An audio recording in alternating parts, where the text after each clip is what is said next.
Well, go on then, sue me! We're going to! Welcome to Watch Mojo, and today we're counting down our picks for the episodes and storylines in the small mountain town of South Park that perhaps got more attention from viewers and critics than the writers would have liked. Actually, it is kind of a big deal, Stan. It may be a mistake, but you don't understand how it feels when that word comes up. Number 30, Columbus and Native Americans. Leave it to Randy Marsh to find a way to both evoke laughter and controversy. Season 21's holiday special found Randy successfully campaigning to have Columbus Day canceled due to its association with the suffering of Indigenous Americans. Dad, listen, you need to ease off a little here, okay? Stan, it's not right that people celebrate a man who wiped out millions of people for his own glory. The irony, of course, is that Randy was, until recently, a die-hard fan of Christopher Columbus, something he was trying to overcompensate for. It doesn't exactly work. Without the context of the real world, the episode itself can be seen as quite entertaining. But with that context, some viewers and reviewers questioned its message, and ultimately, the episode's mixed reception seemed to be split based on how you already felt about the real-life issues it covered. You must face who you are. Stop pretending, Randy. For once, just allow yourself to feel. Number 29, copyright infringement. Here was an episode that satirized the 2007-2008 Writers Guild of America strike. Not only did we get the best explanation of the strike of the time, we also got to witness some legendary YouTube viral videos get the South Park treatment. Oh, I've seen all you guys on the internet. It was the latter of these that resulted in an attempted lawsuit against Comedy Central. American singer Samwell tried to claim copyright infringement over the episode's satirical version of his most notable song. It was a small blip on the radar in comparison to others on this list, but still noteworthy. There's more people viewing it. This is going great. The case was dismissed, with the judge even claiming the show's parody likely amplified Samwell's original song. Number 28, Muhammad Take One. Trey Parker and Matt Stone have always made it clear that no one is above being mocked on their show. So in 2006, when they wanted to poke fun at Family Guy, they chose to use the religious figure of Muhammad as their ammunition. Once again, a cartoon depicting the Muslim prophet Muhammad is set to air tonight on Family Guy.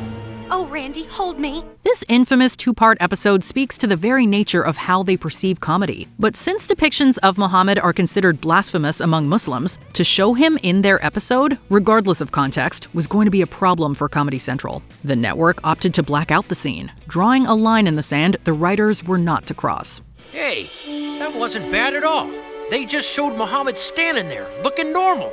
The episode remains censored to this day. Number 27, Garrison's gender identity. In the time since this episode aired in 2005, the opinions around gender-affirming surgery and gender identity have shifted dramatically. Hello, everybody! Would the episode include a storyline about Kyle's father wanting to become a dolphin if the episode were produced today? It's hard to say. But the real controversy here wasn't about Gerald's obsession with a certain marine mammal. It wasn't even about Garrison's choice to undergo the surgery. The part that got folks so worked up was how, during Garrison's operation, the episode showed real-life footage of an actual gender confirmation surgery. You know what? I'm okay. The surprising footage caught viewers off guard and left many wondering if such graphic imagery was really needed. Even Matt and Trey questioned the choice in their Season 9 mini-commentary on the episode. Number 26, Not Marlon Brando. In this Season 4 episode, Cartman is looking for more mature companions and turns to an internet chat room filled with older men who are more than willing to become his friend. I've outgrown all my friends. I need to meet more mature people, Clyde Frog. Oh, great idea, Clyde Frog. I can meet new friends on the internet. What follows is a series of encounters that highlight both Eric's innocence and the predatory behavior of these seasoned individuals. The main plot in this episode is shocking enough without even mentioning Kenny's behavior over his mother's pregnancy. What are you doing, Kenny? Kenny, what are you going to plunge? Kenny, what the hell are you doing? The result? Certain scenes were briefly edited out for syndication in the US. The episode was not syndicated in Italy until 3 years after the rest of the season originally aired there, and it was banned in the UK by satellite channel Sky One. Number 25, Lemmy Wink's debut. The creators of South Park have often said they don't approach the writing of an episode specifically with the intent of trying to anger someone. But there are times when you have to wonder if even that has to be taken with a grain of salt. You don't say. Well, thanks, Principal Victoria. The Death Camp of Tolerance is a Season 6 episode where Garrison is trying to get fired for being gay in order to sue for millions of dollars in damages. This translates into scenes that feature some of the most outlandish sexual references ever seen on the show. Even so, or perhaps because of this, according to an article by the Daily Telegraph, quote, some fans still regard it as the greatest episode. Great job, Lemmywinks! Thanks to you, we are all free. But your adventures are just beginning, for you are no ordinary gerbil, Lemmywinks. You are the Gerbil King. Number 24, stem cell research. Ever heard the phrase punch up, not down when it comes to comedy? That basically means that comedians should mock those in power, not those with less agency. Cartman, just stay out of it. But they say I can't be in their club! Cartman, trust me, we don't want any part in this. As mentioned, the makers of South Park consider themselves equal opportunity offenders, and thus don't abide by such guidelines. Case in point, when they've taken aim at people with disabilities. There was the Season 2 episode where two people with disabilities engaged in a physical confrontation. Then there was their depiction of Superman actor Christopher Reeve. During his life, Reeve was a staunch advocate for human embryonic stem cell research as a possible means of treating his paralysis. Chris, that's enough. Hello, Gene. So good to see you. You're cured, Chris. It's time to stop using stem cells. Stem cell research has made me stronger than I ever thought possible. Why stop now? In South Park, he was a villain who made highly questionable dietary decisions all in the name of stem cell research.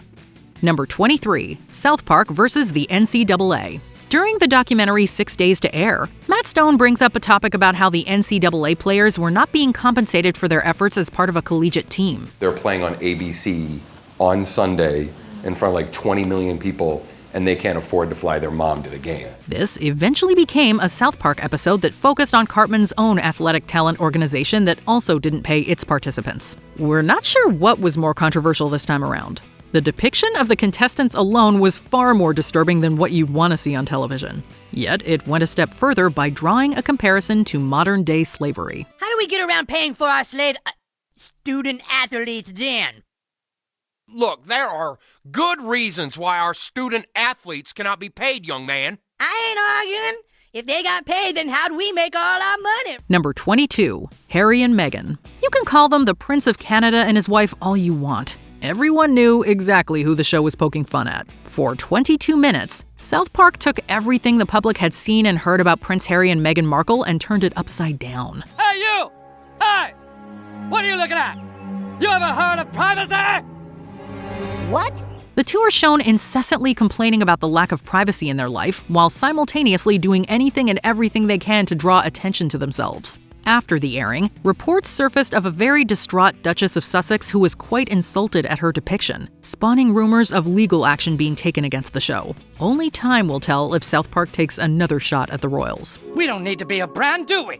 Number 21, school restrictions. It's easy for parents to associate cartoons with kids' TV, but that reflexive connection has caused some school teachers great alarm. All right, class, I have your school photos to hand out. Yes. Most of them are very nice. But apparently one of you thinks it's fun to spoil their school pictures and thinks he's a comedian. That person will be spending the afternoon in the principal's office. Even recently, education establishments have gone as far as to ban clothing featuring South Park and its characters, worrying about the influence the show's adult material will have over students. Attendees have been asked to turn shirts inside out, especially prints that displayed some of Cartman's famous vulgarity. Wardrobe depictions of other shows like Family Guy and The Simpsons have also fallen victim to this, but Trey Parker and Matt Stone's cultural phenomenon has been high on the chopping block. While there has been pushback regarding issues of free speech, the presence of material related to South Park has certainly ruffled some perturbed feathers. Whatever, I'll do what I want. Number 20, Kick a Ginger Day. South Park aired an episode called Ginger Kids about discrimination against people with red hair. This disease is called gingivitis, and it occurs because ginger kids have no souls. When Cartman is tricked into thinking he's become a redhead himself, he leads an uprising. Just because we have red hair, light skin, and freckles, we're thought of as somehow less important, and it's bullcrap! The episode has been blamed for the creation of Kick a Ginger Day in 2008, which led to schoolyard violence in several countries. The Royal Canadian Mounted Police even investigated one incident as a hate crime. This is getting pretty ugly, Tom! Ed Sheeran criticized the episode, saying it, quote, ruined his life by popularizing discriminatory attitudes against redheads in the United States. Number 19, Indiana Jones. In the spring of 2008, Indiana Jones and the Kingdom of the Crystal Skull was released to poor fan reception. Whoa. Wow! Trey Parker and Matt Stone took to South Park to express that disappointment in the most vulgar manner possible. But I can't let Spielberg and Lucas get away with it. Not this time.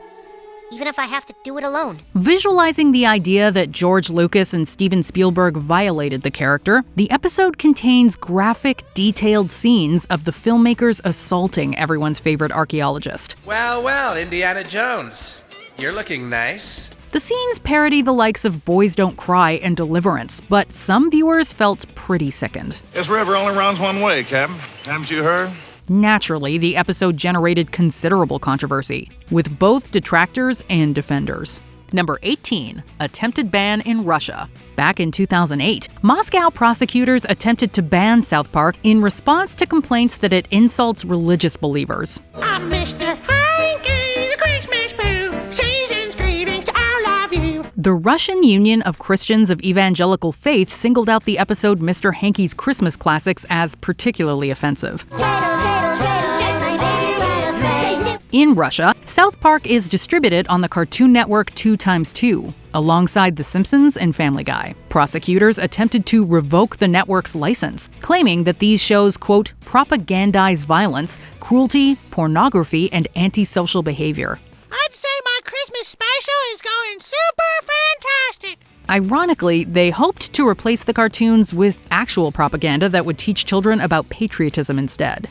Number 17, J-Lo parody. South Park is certainly no stranger to making fun of celebrities. It's part of the show's bread and butter, and Hollywood has just gotten used to it over the years. However, some celebrities take it in stride more than others. Miss Lopez, come on out here.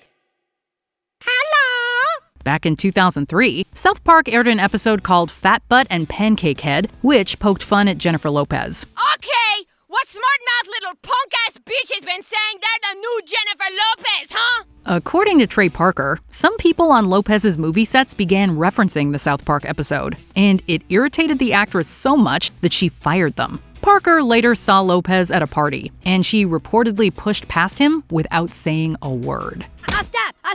You better stop! Number 16, Mexican flag. The episode Pinewood Derby spoofs numerous world leaders, including Felipe Calderón, Mexico's 63rd president. Just a few hours before it was set to air on MTV Latin America, the network decided not to broadcast it. One of your poor countries, Mexico, has built 32 new hospitals and 7 water parks in the last 4 days. According to them, the producers did not get permission to broadcast the Mexican flag on television, which supposedly went against regulation. However, this explanation was met with widespread skepticism. All of us other countries chipped in and gave Mexico some aid. Yeah, they really needed new water parks. In reality, the episode was likely pulled because it negatively depicted the country's president and would have ruffled feathers at the Ministry of the Interior. Hey, Mexico!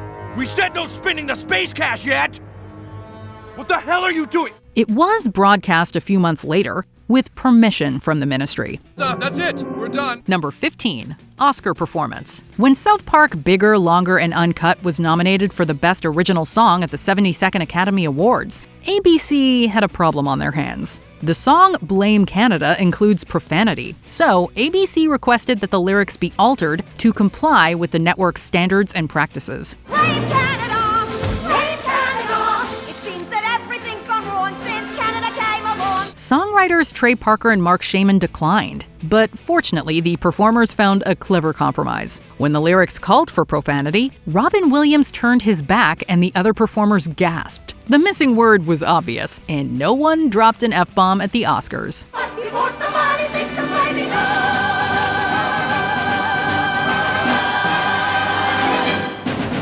Number 14, South Park, The Stick of Truth. Even in video game form, South Park can't help but stir up controversy. Whomever controls the stick controls the universe. The RPG South Park, The Stick of Truth was published by Ubisoft, who voluntarily censored the game in the European market without direction from the ratings board. Ubisoft removed scenes depicting an anal probe and an abortion, as well as Nazi imagery, which is illegal in Germany. Careful, douchebag. That guy's ready for your arrows now. You gotta try something else. In place of the missing scenes, there was a mocking title card that explained them in graphic detail. Don't gaze at it too long, for its power is too much for mere mortals to look at. Parker and Stone were reportedly unhappy that content had been cut and made the title cards to push back against censorship. Oh my god! Defensive positions! Number 13, Garrison on Refugees. In November of 2015, Paris suffered horrific attacks, for which ISIS claimed responsibility. The revelation that some of the attackers had entered Europe from Syria contributed to a surge in anti-refugee rhetoric. Many voters believe that Syrian refugees should not be allowed into our country for security reasons. What do you think? Just a few days after the attacks, the South Park episode's sponsored content had Garrison label Syrian refugees terrorists and call for violence against them. As a result, this scene was removed when the episode aired on Comedy Central in the Netherlands. However, the full and uncensored episode was made available on the official South Park website. Number 12. Climate change denialism. In 2006, South Park aired a particularly controversial episode called Man Bear Pig. It features Al Gore warning about a monster called Man Bear Pig, who serves as a metaphor for climate change. There is something out there which threatens our very existence, and may be the end to the human race as we know it. The episode was released around the time of Gore's famous documentary An Inconvenient Truth, which Parker and Stone were skeptical about. Why won't anybody listen to me? Man Bear Pig is in there, and we have to kill him while we all have the chance on cereal! The episode is dismissive of climate change and the science behind it. 12 years later, Parker and Stone acknowledge their mistake in the episode Time to Get Cereal by making Man Bear Pig very much real. We were warned about this. That weirdo guy who came and told us this would happen, he was right. Number 11, copycat prevention. If any episode of South Park makes the news or gets banned, odds are the controversy is more likely about someone being offended by the show's humor. She's taking it out on me. Yeah, but that sucks you get your butt kicked by a girl, Stan. But for an early season 1 episode, a scene featuring Shelley setting Stan on fire was self-censored in future airings and releases by the show's network. The reasoning behind cutting the scene seemed to be related to recurring jokes about fire in episodes of Beavis and Butthead. These were thought to have inspired a real-life person to burn down his home, resulting in the death of a family member. Concerned someone might mimic Shelley's actions herself, Comedy Central decided to play it safe and permanently alter the episode. Someday, Shelley, I'm gonna be bigger than you, and you're gonna wish you'd never done any of this to me. You'll never be bigger than me, Stan. Number 10, Chinese censorship. Yeah, no, we don't want to go there. Talking about the Dalai Lama doesn't go over well with the Chinese. The what? Look, for this movie to really make money, we need to make sure it clears the Chinese censors. On October 2nd, 2019, South Park aired Banned in China, an episode that viciously satirized Chinese censorship and the ways in which the entertainment industry bends to their demands. American audiences loved it, as it wonderfully critiqued both the Chinese censorship laws and the compromised state of American entertainment. Chinese audiences, not so much. China now. Jesus, what kind of madhouse is this?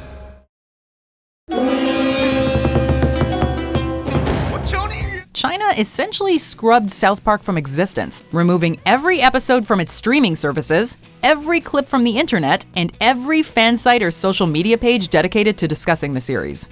Kids, let's not say anything about this being a free country. Oh, come on! Hey, these guys were nice enough to come all the way from China to help us with our standards. We can at least listen to their notes. Oh, okay. Actually, gang, we need to rewrite the whole second act. In true South Park fashion, Trey Parker and Matt Stone issued a faux apology, writing, quote, "Like the NBA, we welcome the Chinese censors into our homes and into our hearts. We too love money more than freedom and democracy." Number 9, excessive use of profanity. I was just watching the TV. They had this commercial. So guess what they're gonna say tonight on that show Cop Drama? What? No, come on, guess. They're gonna say something that's never been said on television. If you think South Park is controversial now, you should have seen it in the early 2000s. You couldn't go 10 minutes without someone calling it the bane of Western civilization. Back then, people were incensed that the show contained profanity. Oh, I bet this is it. Here it comes. I'm doing my job, Frank. We have to know where that evidence was shipped. Oh, was that it? Was that it? Shipped. He said shipped. I told you we don't have a record of that. But it wasn't just South Park. The show Chicago Hope also generated significant media attention around a character uttering the phrase, "shit happens." To combat this, South Park co-creator Trey Parker wrote It Hits the Fan, an episode where the same swear word from that phrase is said and written a total of 200 times. You know, that word's getting kind of old. It's not really funny anymore. Yeah, they're gonna have to come up with a new swear word soon. This equates to the word being said or written every 8 seconds. Surprisingly, the episode itself didn't stir up much controversy, aside from the 5,000-odd emails that were sent to Comedy Central. Number 8. Portrayal of Mormonism. All right, kids, now how about we do some scripture readings from the Book of Mormon? All right! Ow! The Book of Mormon? What's that? The Season 7 episode all about Mormons concerns a Mormon family moving into South Park and swaying the marshes with their religion. The episode obviously touches on a lot of important facets relating to Mormonism, including the Book of Mormon, family home evening, the story of founder Joseph Smith, and the golden plates. I have, in my possession, an ancient book written on gold plates that tells of Jesus Christ's second coming, here, in America. In America? Really? That sounds kind of... Dum dum dum dum dum. Parker concedes that he found the episode difficult to write, as most of the Mormons he knew were friendly and good-natured people. How come you want to fight me? Oh, I get it. I'm the new kid. Yeah, I guess maybe I deserve it. Huh? It's really tough being in a totally new place, but I think all you guys are really cool, so I understand if there's initiation rites. Dude, stop it. The LDS Church stated that although the episode did not hamper their growth, they did admit that, quote, individual church members felt uncomfortable over the gross portrayal of church history. And so Joseph Smith put his head into a hat and read to me what the golden plate said. I wrote it all down and we're gonna publish it into a book.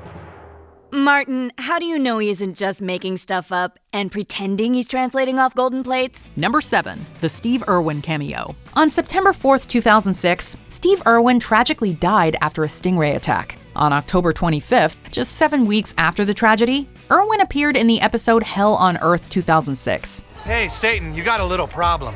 What? Somebody showed up in a crocodile hunter costume. It's really offending some of the other guests. In the episode, Irwin can be seen at Satan's party with a stingray protruding from a bloody chest wound. This spurred a lot of vocal controversy, particularly from the Irwin family. A friend of Irwin's widow released a statement saying, quote, Terry is devastated Steve is being mocked in such a cruel way. Her worry is that their children, Bindi and Bob, will see it and break down. Many voiced their criticism, believing the episode to be distasteful. On the other hand, Trey Parker and Matt Stone were surprised the cameo caused so much controversy, believing that they've done things on the show that were far more offensive. Now I will take charge of Halloween and call upon the spirits of hell's most evil souls. Ted Bundy,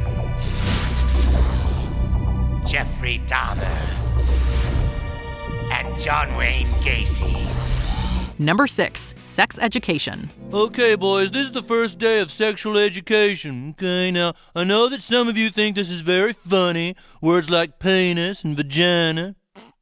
Now stop that, okay? This Season 5 episode serves as a satire on sex education in schools. That's what it's called when you milk a dog, beating it off. Don't you guys know anything? The episode contains many problematic and graphic scenes. Needless to say, the episode generated some significant criticism from censorship boards.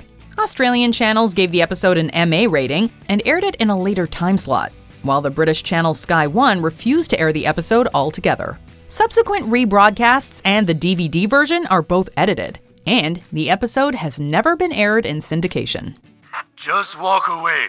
You can put a stop to all this. Just walk away, and we will spare your lives. Just walk away. Number 5. The curious departure of Isaac Hayes. You guys! Chef is going away! Going away? For how long? Forever. Isaac Hayes voiced Chef for nearly 10 years before randomly quitting in March of 2006. According to the press release made in his name, he left the show due to their supposed, quote, intolerance and bigotry towards religious beliefs. Goodbye, Chef. Have a great time with the Super Adventure Club. Goodbye.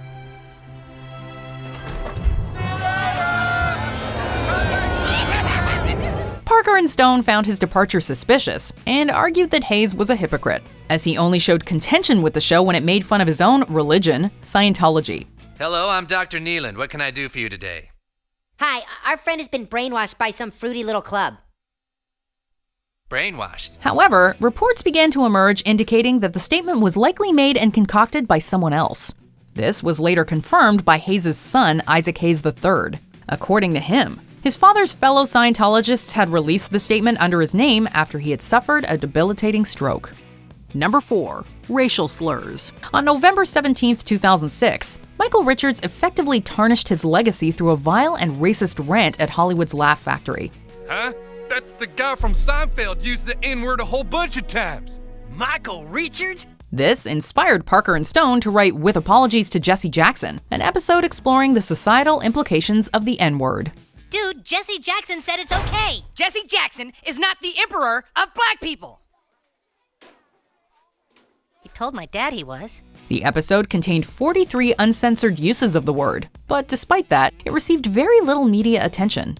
In fact, it was even praised for both its humor and relevance in society. Ironically, this lack of controversy stirred some controversy, particularly from the Parents Television Council, a conservative advocacy group. According to its founder, the lack of media attention was hypocritical, as other people, specifically radio host Don Imus, had been criticized for using similar racist language in the past. However, his controversy is nowhere near as awkward or embarrassing as Randy's. Huh?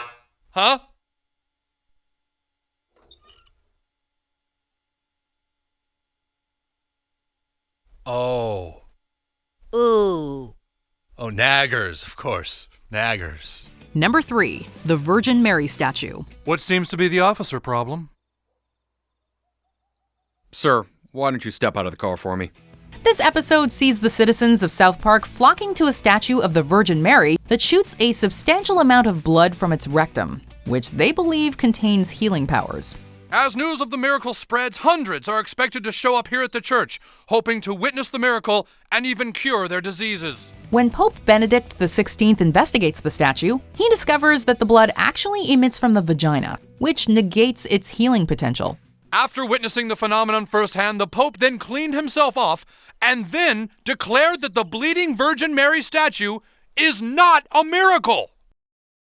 What? As you can imagine, numerous groups took issue with the Virgin Mary spraying vaginal blood on people. The Catholic League attempted to have the episode erased, and religious groups in New Zealand tried to prevent it from airing in their country. Notable religious figures voiced their concern, including Archbishop Dennis Hart and Bishop William Skilstad, who claimed that Comedy Central showed extreme insensitivity by airing the episode. Number 2. Closetgate. Xenu thought his galaxy was overpopulated, and so he rounded up countless aliens from all different planets, and then had those aliens frozen.